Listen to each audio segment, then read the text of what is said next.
이제는 내가 없고 오직 예수님만 내 안에 살아계신 오직 예수님만 찬양하며 살리라 예배하며 살리라 내 안에 계시는 오직 예수님만 이제는 내가 없고 오직 예수님만 내 안에 살아계신 오직 예수님만 찬양하며 살리라 예배하며 살리라 내 안에 계시는 오직 예수님만 주님은 나의 아바 아버지 내 상한 영혼 만지시고 주님은 나의 하늘 아버지 나의 모든 것 주님께 맡기리 이제는 내가 없고 오직 예수님만 내 안에 살아계신 오직 예수님만 찬양하며 살리라 예배하며 살리라 내 안에 계시는 오직 예수님만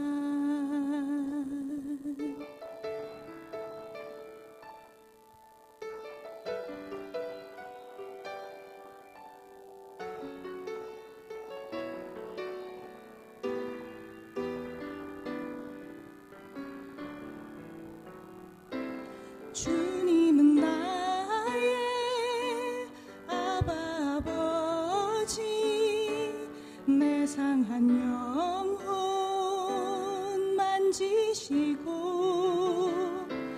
주님은 나의 하늘 아버지 나의 모든 것 주님께 맡기리 이제는 내가 주님과 함께 십자가 위에 죽었으니 이제는 내가 산 것 아니요 내 안에 주님이 사신 것이라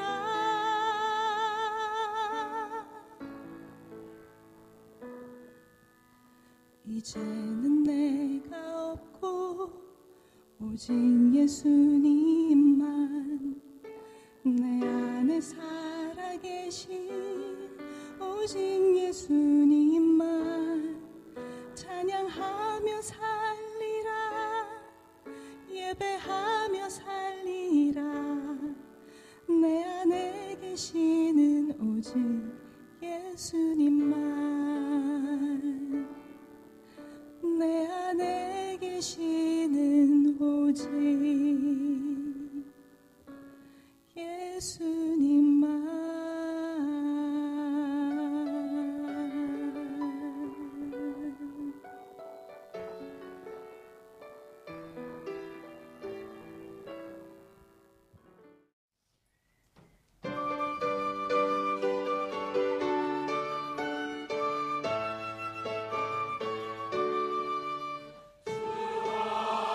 하나님께서 정하신 뜻대로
한국에 나올 때마다 귀한 강단을 허락해 주셔서 말씀을 전할 수 있는 특권을 주신 우리 하나님과 또 김우성 목사님께 감사를 드립니다.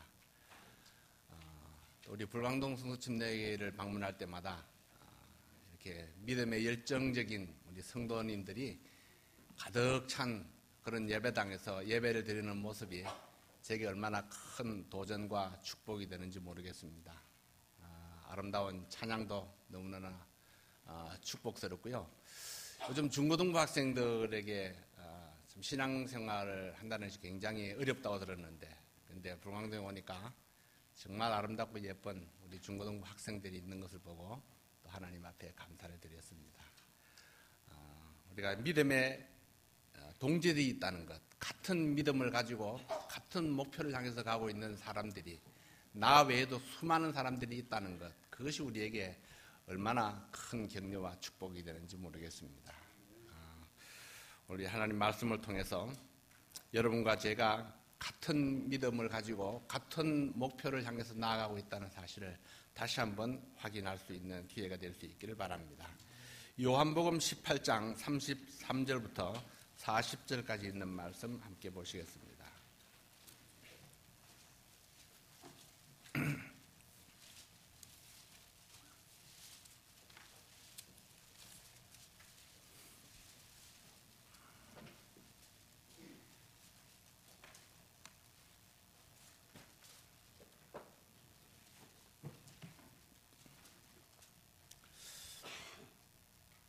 요한복음 18장 33절입니다.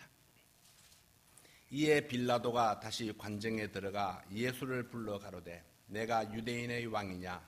예수께서 대답하시되 이는 내가 스스로 하는 말이뇨 다른 사람들이 나를 대하여 내게 한 말이뇨? 빌라도가 대답하되 내가 유대인이냐? 내 나라 사람과 대제사장들이 너를 내게 넘겼으니 내가 무엇을 하였느냐? 예수께서 대답하시되 내 나라는 이 세상에 속한 것이 아니라 만일 내 나라가 이 세상에 속한 것이었다면 내 종들이 싸워 나로 유대인들에게 넘기우지 않게 하였으리라. 이제 내 나라는 여기에 속한 것이 아니니라. 빌라도가 가로되 그러면 내가 왕이 아니냐? 예수께서 대답하시되 내 말과 같이 내가 왕이니라. 내가 이를 위하여 났으며 이를 위하여 세상에 왔나니 곧 진리에 대하여 증거하려 함이로라. 무릇 진리에 속한 자는 내 소리를 듣느니라 하신대 빌라도가 가로되 진리가 무엇이냐 하더라. 이 말을 하고 다시 유대인들에게 나가서 이르되 나는 그에게서 아무 죄도 찾지 못하노라.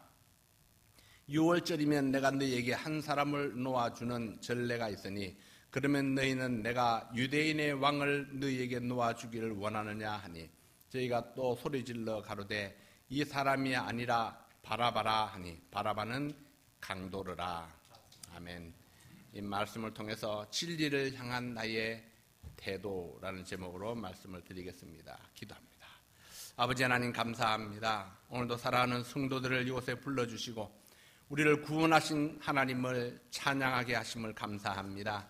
아버지 하나님 말씀이 있는 곳에 성도들이 있고 성도들이 있는 곳에 항상 말씀이 울려 퍼지게 함을 감사합니다. 말씀을 통해서 우리가 구원받았는데 이제 말씀을 통해서 성장하고 성숙되어서 하나님 앞에 아름답게 쓰임받는 귀한 성도들 될 수 있도록 축복해 주시옵소서. 이 시간 종의 입술을 주께 의뢰합니다. 하나님께서 복 주심으로 이 말씀이 살아가는 모든 성도들에게 힘이 되게 하시고 도전이 되게 하시고 격려가 되게 해 주시옵소서. 그리고 말씀 앞에 순복하는 성도들이 되게 도와주시옵소서. 예배의 시종을 주께 의뢰합니다. 예수 그리스도의 이름으로 기도하옵나이다. 아멘. 진리를 향한 나의 태도. 일반적으로 이 진리라는 것이 무엇입니까? 진리는 거짓의 반대 개념인 참이라는 단어로 이해되어집니다. 너무나 가짜가 판을 치는 세상이기 때문에 상대적으로 참을 강조하는 그런 단어들이 쏟아지고 있습니다. 참기름, 참기름. 무엇이든지 어떤 내가 말을 하고도 진짜야, 정말이야, 꼭 이렇게 확인을 하게 되죠. 그냥 아무 말도 하지 않아도 그 말이 진짜인 줄을, 진실인 줄을 안다 할지라도 꼭 이게 진실이라고, 진심이라고, 진짜라고 그렇게 강조하는 그런 시대에 우리가 살고 있습니다. 그러나 헬라에서 이 진리라는 말은 단순한 사실 이상의 것을 의미합니다. 예를 들면은 미국의 기혼자들의 절반 이상이 이혼을 하고 있다 이렇게 이야기할 때에 우리는 그 말을 사실이라고 하지만은 진리라고 말하지는 않습니다. 그러니까 모든 사실이 진리는 아니라는 뜻입니다. 진리는 우리를 참으로 행복하게 할 수 있는 또는 우리를 정의롭게 할 수 있는 어떤 참된 사실입니다. 옛날부터 철학자들은 이 진리를 최고의 선이다 그렇게 일컬었습니다. 그런데 성경에서는 뭐라고 말씀합니까? 예수님께서는 선한 분은 오직 한 분뿐이시니 하나님밖에 없다 그렇게 말씀을 했습니다. 하나님밖에 없다는 것은요, 이 진리는 하나님께로부터 나오는 것이다. 아름다운 최고의 선은 하나님께로부터 나오는 것만이 최고의 선이다 그렇게 말씀하고 있는 것입니다. 성도들에게 이 최고의 선은 하나님의 뜻이고 최고의 선입니다. 요한복음 8장 32절에서 예수님께서 이렇게 말씀하십니다. 진리를 알지니 진리가 너희를 자유케 하리라. 이 주님은 진리만이 우리를 죄로부터 자유할 수 있다고 선포하셨습니다. 죄로부터 자유하게 되는 것이 하나님의 뜻이고 또한 그것이 최고의 선이기 때문입니다. 요한복음 14장 6절에서는 이렇게 말씀하셨습니다. 나는 곧 길이요 진리요 생명이니 나로 말미암지 않고는 아버지께로 올 자가 없느니라. 여기서 예수님은 우리가 창조주이신 하나님 아버지와의 바른 관계를 가질 수 있도록 인도하는 유일하신 분으로 소개되고 있습니다. 그분만이 하나님과 인간 사이에 유일한 중보자로 오신 구주요 주님이시기 때문입니다. 그러나 오늘의 본문인 요한복음 18장에서 다뤄진 이 진리라는 명제는 특별하고도 구체적인 의미를 지니고 있습니다. 다시 말해서 예수님이 메시아요 왕이라는 사실에 진리의 초점이 맞추어지고 있습니다. 본문은 일종의 논쟁으로 시작이 되고 있습니다. 33절에 이렇게 말씀하십니다. 이에 빌라도가 다시 관정에 들어가 예수를 불러 가로되 내가 유대인의 왕이냐. 본문을 계속 읽어보면은 주님께서는 빌라도의 이 질문에 긍정적인 대답을 하십니다. 37절에 보면은 빌라도가 가로되 그러면 내가 왕이 아니냐? 예수께서 대답하시되 내 말과 같이 내가 왕이니라. 그러나 그분이 왕이라고 말씀하실 때 그것은 정치적으로 유대 나라를 지배하는 왕이라는 의미는 아닙니다. 내 나라는 이 세상에 속한 것이 아니라 이게 36절의 말씀이 이 사실을 뒷받침해주고 있습니다. 실제적으로 우리의 삶에 있어서 진정한 왕이 누구인가를 따진다면 누가 나를 다스리는가, 무엇이 나를 다스리는가 하는 것입니다. 하루하루의 삶 가운데서 나를 지배하고 나를 다스리는 그것이 나의 왕이라고 할 수 있습니다. 오늘 유자미님 찬양의 가사들을 보면은 오직 예수님만, 이 오직이라는 것은요, 오직 한 분밖에 없다는 얘기잖아요. 예수님만이 내 마음을 장악하고 있다면은 예수님만이 나의 왕이 될 것입니다. 그러나 예수님 외에 다른 것이 내 마음을 장악하고 있다면은 그 다른 어떤 것이 나의 왕이 되어 있다는 사실입니다. 누가 당신을 다스리고 있습니까? 무엇이 당신을 다스리고 있습니까? 만일 어떤 사람이 나를 다스린다면 나는 그 사람의 종이라 할 수 있습니다. 그 사람이 곧 나의 왕입니다. 만약에 물질이 나를 다스린다면 나는 물질의 노예가 되어 있습니다. 곧 물질이 나의 왕입니다. 만약에 명예나 직장이 내 가치를 지배하고 있다면 그것들이 나의 왕이 되어 있습니다. 만약 거짓이 나를 다스린다면 나는 거짓의 종이 되어서 거짓된 결과를 낳게 될 것입니다. 그러나 진리가 나를 다스린다면 나는 진리의 종이 되어서 진리의 결과를 낳게 될 것입니다. 나의 구세주이신 예수님이 우리를 다스릴 때에 그분이 나의 왕이 되어서 내 인격과 내 사고와 내 의식과 내 삶을 통치하실 때에 그곳에는 용서와 구원과 참된 생명이 있습니다. 초대 그리스도인들의 신앙 고백 중에 가장 중요했던 부분은 예수님이 나의 주님이십니다. 예수님이 나의 왕이십니다. 라는 그런 고백이었습니다. 그들은 문자 그대로 목숨을 걸고 이 고백을 주님 앞에 드렸습니다. 그 당시는 황제 숭배가 강요되어 있어서 가이사가 주님이십니다 이런 고백을 하지 않는 자들은 죽임을 당하기도 했던 그런 때였습니다. 소아시아 7교회에 즉 에베소, 스무나, 버가모, 두아디라, 사데, 빌라델비아, 라오디게아 이 7교회가 위치했던 지역에 가보면은 히랍이나 로마의 신을 숭배하던 신전의 자취를 발견할 수 있습니다. 그 규모는 아덴나 히랍의 여러 지역들에 있는 것과는 비교도 안 될 정도로 엄청나게 크다고 합니다. 반면에 대부분의 초대교회의 흔적은 히랍이나 로마의 거대한 신전 근처에 아주 작고 보잘것없는 그 모습으로 남아 있습니다. 특별히 버가모 같은 지역에는 산꼭대기 한가운데에 제우스의 신전이 자리를 잡고 있습니다. 이 신전의 규모는 너무나 어마어마해서 그 도시 전체를 압도할 정도라고 합니다. 우리는 버가모 교회에 보낸 사도 요한의 편지에서 이런 글을 발견할 수 있습니다. 요한계시록 2장 13절에 보면은 내가 어디 사는 것을 내가 아노니 거기는 사단의 위가 있는 데라. 황제를 숭배하고 또 이러한 신들을 숭배하는 거대한 신전들의 밑에 자리 잡고 있는 보잘것없고 작은 교회의 터전들이 흔적을 남기고 있습니다. 그 당시 그리스도인들은 이러한 상황 속에서 시저가 신이십니다. 제우스가 나의 신입니다. 이런 고백을 강요당하고 있었습니다. 그러나 진실한 성도들은 그것을 거절하고 예수가 나의 주님이십니다. 예수님만이 나의 왕이십니다. 그렇게 고백을 했습니다. 그 말은 간접적으로 시저나 제우스는 내 주님이 절대로 아니라는 이야기입니다. 그들은 이 고백 때문에 목숨을 잃기도 했고 극심한 환란에 빠지기도 했습니다.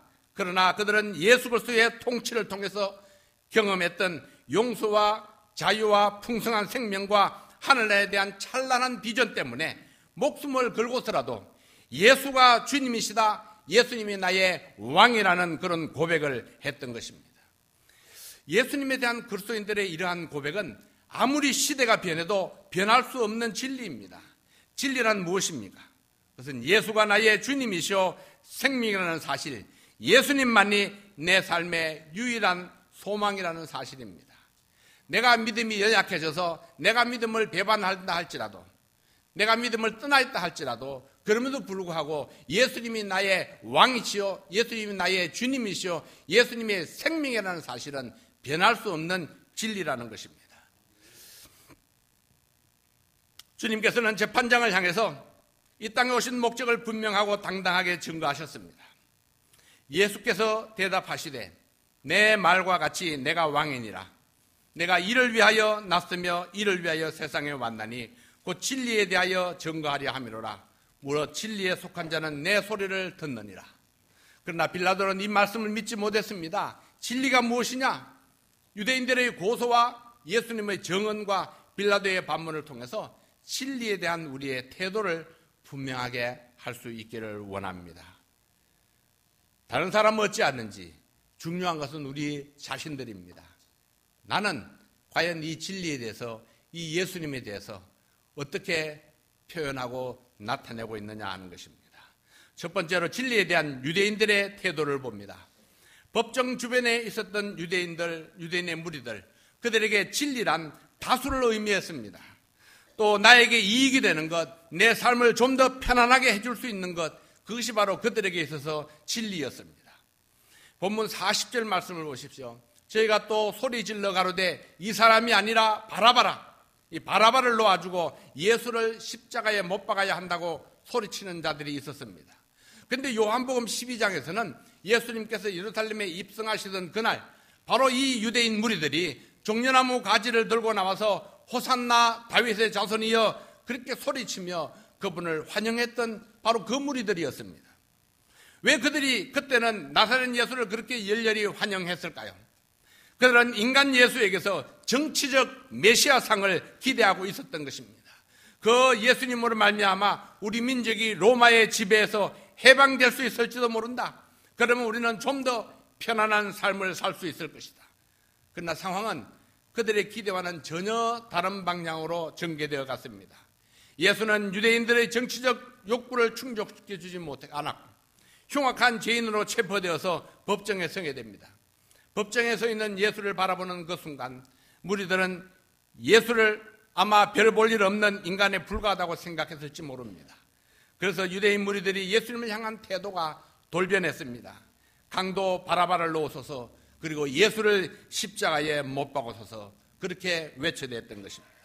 그들은 자기들의 이익을 위해서 진리를 이용하고자 했던 것입니다. 그래서 그들은 자기들의 생각한 진리의 대상이 자기들을 이롭게 하지 못한다는 사실을 발견하자 돌연히 진리의 핍박자로 변신해버리고 말았습니다. 여러분은 어떻습니까? 진리가 내 생각과 다른 때에도 여전히 진리를 따를 수 있습니까? 진리가 내 죄를 덜추어내고 진리가 나의 추한 모습을 질책해도, 진리가 나를 책망하고 진리가 나를 힐책해도 여전히 진리를 따르며 순종할 수 있겠습니까? 진리가 내가 가는 삶에 어려움을 주고 고난을 준다 할지라도 그럼에도 불구하고 여러분들은 여전히 진리를 따르는 그런 믿음을 고수할 수 있겠습니까? 내가 믿고 확신한 진리를 위해서 기꺼이 나의 유익한 것들을 포기할 수 있습니까? 그렇다면 자문해 보십시오. 여러분이 오늘 교회에 출석하는 동기는 무엇입니까? 무엇을 위해서 이곳에 오셨나요? 우리가 교회에 출석하는 동기는 수많은 여러 가지 것들이 있을 수 있겠지만, 그러나 가장 중요한 동기는 바로 이것이 되어야 합니다. 진리의 말씀을 듣고 그 진리에 순종하기 위한 것이어야 됩니다. 오늘도 내가 교회에 가서 하나님의 말씀을 듣고 하나님께서 나에게 뭐라고 말씀하시든지 그 말씀 앞에 순종하기 위해서 예배를 드리는 자 되어야 한다는 것입니다. 두 번째로 진리에 대한 빌라도의 태도를 봅니다. 빌라도는 진리로부터 도피하는 자의 모형입니다. 그는 예수님이 진리의 사람인 것을 알고 있었습니다. 그분에게 아무 죄가 없었다는 사실을 그 자신의 입술로 고백하고 있는 본문 38절 말씀을 보십시오. 빌라도가 가로되 진리가 무엇이냐 하더라. 이 말을 하고 다시 유대인들에게 나가서 이르되 나는 그에게서 아무 죄도 찾지 못하노라. 19장 4절에도 똑같은 고백이 나옵니다. 빌라도가 다시 밖에 나가 말하되 보라, 이 사람을 데리고 너에게 나오나니 이는 내가 그에게서 아무 죄도 찾지 못한 것을 너희로 알게 하려 함이로라 하더라. 그런데 이상한 사실은 예수의 무죄를 분명히 확신하고 있는 빌라도가 그분을 채찍질하도록 군중들에게 허용했다는 사실입니다. 또 본문과 동일한 사건을 취급하고 있는 마태복음 27장에 보면은 빌라도가 물로 자기의 손을 씻으면서 이렇게 말합니다. 이 사람의 피에 대하여 나는 무죄하니. 빌라도는 예수님의 죽음에 대한 책임을 지지 않으려고 그렇게 이야기하고 있습니다. 왜 그런 이 사건에서 도피하려고 했을까요? 사실 빌라도는 어느 정도 자기의 양심을 따르려고 했습니다. 그래서 처음에 예수님을 변호하고 그분을 석방할 수 있는 기회를 모색했던 것입니다. 그러나 그의 마음을 지배하고 있었던 더 중요한 동기는 사람들을 기쁘게 하고자 하는 마음이었습니다.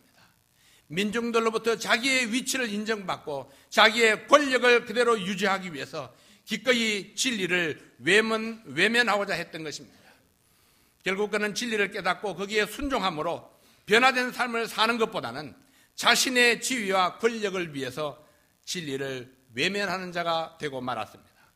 그는 진리를 알면서도 그 진리를 외면했습니다. 예수님의 무죄를 알면서도 그는 폭도들에게 예수님을 넘겨주는 것입니다. 주님을 바라보며 살고 있는 여러분들에게 오늘 가장 중요한 것은 무엇입니까? 여러분은 나는 길이요 진리라고 말씀하신 그 예수님을 이 세상 그 무엇과도 바꿀 수 없는 그런 귀한 분이라고 자신 있게 고백할 수가 있습니까? 사도 바울이 그리스도를 만난 그 순간에 그리스도를 아는 지식이 가장 고상하다고 믿었기 때문에 지금까지 자신이 가치를 두고 추구해왔던 그 모든 것들을 배설물로 여긴다, 쓰레기로 여긴다고 고백했던 것을 기억하십니까? 바울에게 있어서 예수님은 다른 어느 것에도 비교할 수 없는 생명이요 영광이요 소망이 되셨던 것입니다. 오늘 여러분에게 가장 중요한 것이 진리라고 고백할 수 있겠습니까? 만일 여러분이 진리를 추구하긴 하지만은 물질이나 생활의 안정이나 삶의 편리를 더 중요하게 여긴다면 여러분 역시 빌라도처럼 대하에 피 묻은 손을 씻으면서 나는 예수의 사건과 상관이 없다고 선언하는 비겁한 진리의 도피자가 될 수도 있습니다. 여러분, 오늘 주님께서 우리에게 당부하십니다. 진리를 고수하라. 어떠한 상황에서도 이 진리를 지키는 자가 되라고 말씀하십니다. 진리를 지키는 데에 목숨을 걸고 생애를 걸었던 사도 바울을 닮아가는 저희들이 되기를 원합니다. 세 번째로 진리에 대한 제자들의 태도를 봅니다. 19장의 마지막 부분을 보면은 예수 그리스도의 죽음 이후에 아직도 그리스도를 포기하지 않고 그리스도 앞에 찾아나오는 제자들의 이야기가 계속되고 있습니다. 19장 26절 이하에 보면은 사도 요한의 이야기가 나옵니다. 예수께서 그 모친과 사랑하시는 제자가 곁에 섰는 것을 보시고 그 모친께 말씀하시되 여자여 보소서 아들이니이다 하시고, 대부분의 제자들이 십자가에서 멀리 떨어져 있었습니다. 그리스도와 공범자가 되지 않기 위해서입니다. 혹시 자신에게도 형벌이 떨어질까 두려워서입니다. 그러나 사도 요한은 십자가 밑에까지 찾아왔습니다. 이 말씀에서 사랑하시는 제자, 그는 바로 요한복음의 기자 사도 요한을 가리키고 있습니다. 27절에 보면은 또 그 제자에게 이르시되 보라 내 어머니라 하신데 그때부터 그 제자가 자기 집에 모시니라. 여기 십자가 밑에까지 찾아 나와서 주님의 유언을 받들고 있는 사도 요한의 모습을 주목해 보시기 바랍니다. 19장 38절에는 아리마대 요셉의 사건이 기록되어 있습니다. 아리마대 요셉, 그는 우리에게 잘 알려진 제자는 아닙니다. 그는 12제자 중에 끼어있지는 않았지만은 그리스도에 대한 사랑만은 그 누구에게도 못지 않았던 것 같습니다. 그리스도의 죽음 이후에도 그분을 버릴 수 없었던 이 제자의 이야기를 들어보십시오. 아리마대 사람 요셉이 예수의 제자나 유대인을 두려워하여 언해하더니 처음에는 두려워서 감추었습니다. 숨어 있었습니다. 공개적으로 나타나면은 유대인들이 자기를 체포하지는 않을까 하는 두려움이 그를 지배하고 있었습니다. 그러나 그는 계속해서 숨어 있을 수만은 없다는 판단을 내리게 됩니다. 계속되는 말씀을 보십시오. 이 일 후에 빌라도 들어 예수의 시체를 가져가기를 구하며 빌라도가 허락하는지라 이에 가서 예수의 시체를 가져가니라. 마침내 아리마대 요셉은 빌라도 앞에 등장합니다. 그 잘난 제자들이 침묵하고 있을 때에 이 무명의 제자가 등장해서 예수님의 시체를 인수해 갑니다. 자기가 가진 무덤에 예수님의 시체를 안장하겠다는 것입니다. 아리마대 요셉, 그는 진리를 발견하고 그 진리에게서 물러서거나 포기하지 않았습니다. 진리를 발견했을 때에 용기가 필요합니다. 여러분, 내가 진리를 가지고 말씀을 선포할 때에 용기가 필요합니다. 누군가에게 전도지를 한 장 건넬 때에 우리에게는 용기가 필요합니다.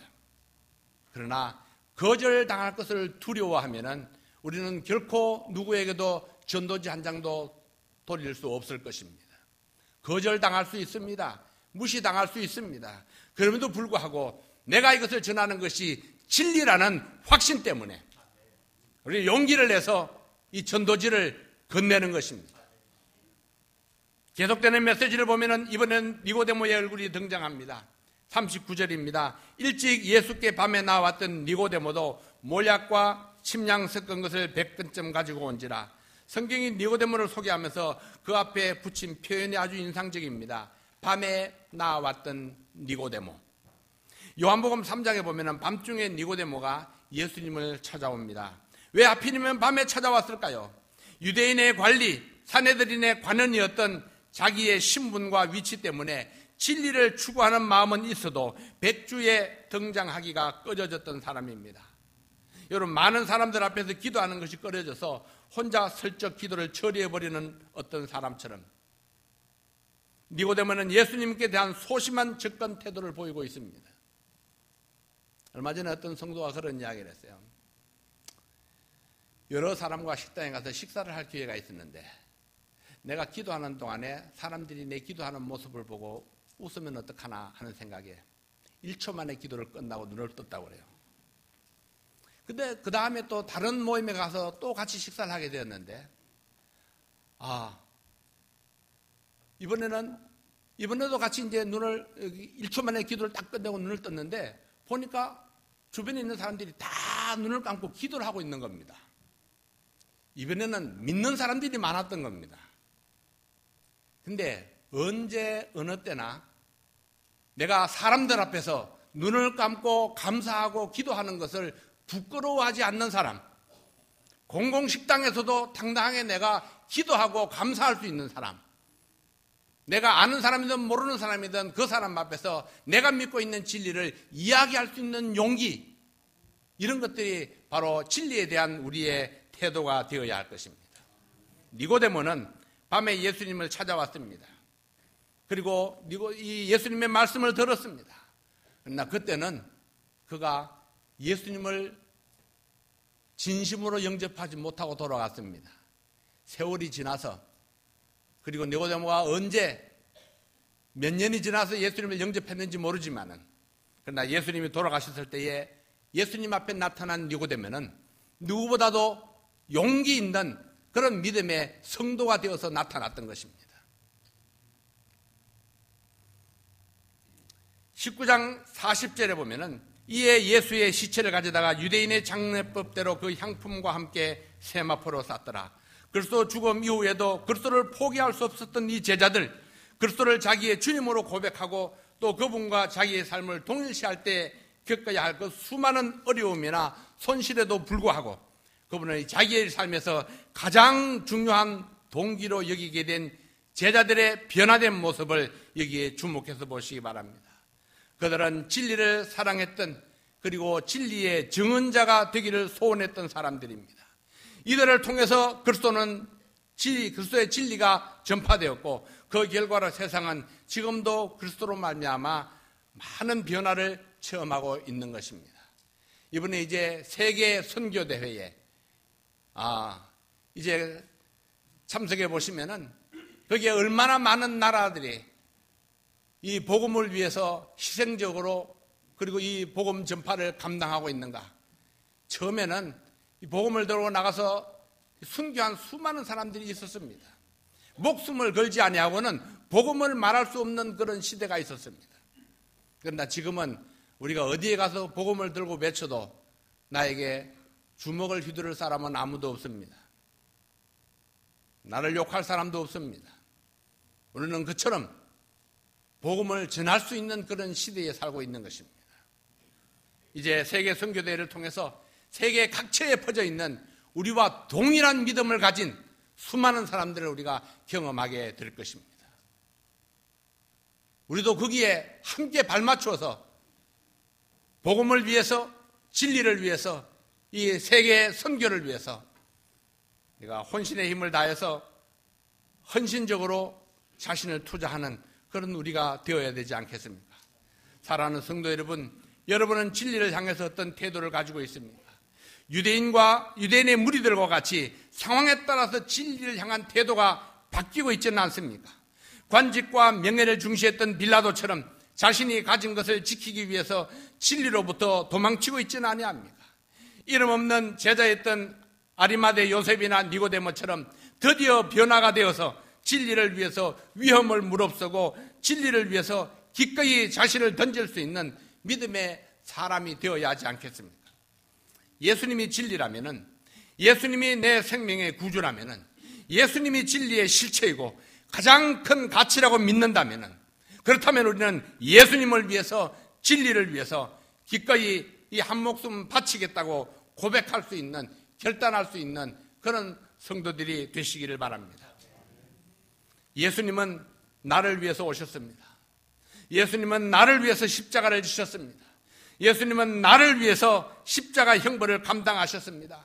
그리고 예수님은 나를 위해서 다시 사셨습니다. 그리고 예수님은 나를 위해 다시 오실 것입니다. 이 예수님이 여러분의 가슴을 채우고 있습니까? 오늘 특별 찬송처럼 오직 예수님만이 우리의 마음의 왕이 되어 있습니까? 그 진리를 향해서 여러분 어떤 용기를 낼 수가 있겠습니까? 예수님의 내 생명을 살리신 내 구주라면은 이제 예수님을 위해서 무엇을 할 것인지 내 태도를 분명히 할 수 있기를 원합니다. 진리를 위해서 내가 가진 생명까지도 아깝지 아니한, 내가 가진 모든 역량을 동원해서 진리를 지켜나가고 전파해 나갈 수 있는 그런 믿음의 사람, 용기 있는 성도들이 되시기를 바랍니다. 기도하겠습니다.